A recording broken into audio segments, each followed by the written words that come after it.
যে পানলতার সাথে লতিয়ে উঠেছিল চাষির স্বপ্ন, সেই পানলতাই এখন চাষির বোঝা। পানের ফলন ভালো হওয়ায় ক্ষতির শিকার হওয়ার আশঙ্কা করছেন চাষিরা। সামনে এই পান বিয়ে হয়েছে 300 টাকা বিড়া, আর এই বছরে এই পান বিয়ে হইতেছে 100 টাকা বিড়া, 100-110 টাকা বিড়া। কিশোরগঞ্জের পাকুন্দিয়া উপজেলায় প্রায় 60 হেক্টর জমিতে লালডিঙি এবং গয়াসুর জাতের পান চাষ করছেন স্থানীয় চাষিরা। তবে এবছর পানের আবাদ ভালো হলেও অন্যান্য বছরের তুলনায় দাম একেবারেই কম। পান চাষ করি অনেক আগেতেই মোটামুটি বালাই ছিলাম চাষটা করিয়া, কিন্তু এই বছর দাম কম তাহলে আমাদের পরিস্থিতি খুব খারাপ। আমরা আগে বেচতাম 4000-5000 টাকা কুড়ি, এবার বেশি 1500-1600 টাকা কুড়ি। আমাদের সার কীটনাশক এই কামলা এসব খরচ দেয়া আমরা রাতের প্রচুর টাকা বরণ লাগতেছে।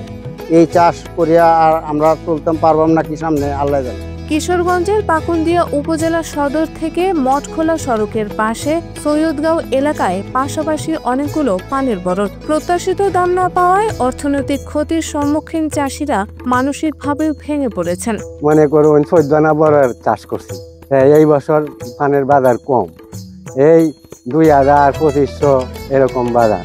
এইভাবে তো আমরা পুষে না। গত বছর 4000, 4500, 5000 এরকম ছিল। এবার তো এই লস হই, ভালো লস। যদিও সরকারি পৃষ্ঠপোষকতা থাকার কারণে আর্থিক ক্ষতির পরিমাণ কম হয়েছে বলেও জানান চাষিরা। অন্য বছর প্রচুর লাভবান আসতাম এই পান চাষ করিয়া, এই বছর আমার পুরা পকেটে ভরে টাকা দিতে হয়। পানের চমৎকার ফলন হওয়ায় গত বছরের থেকে পানের দাম তুলনামূলক কম বলছেন উপজেলা কৃষি কর্মকর্তা।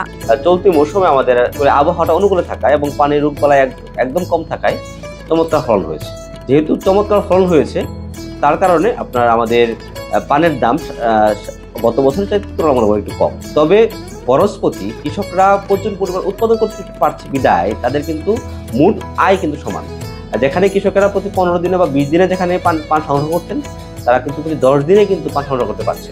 ফলে গড়ে কিন্তু তারা মোটামুটি ভালো লাভবান হচ্ছে পান চাষ থেকে। পান চাষিদের ক্ষেত্রে আমাদের এখানে BCIC TSP সারের প্রচুর চাহিদা রয়েছে।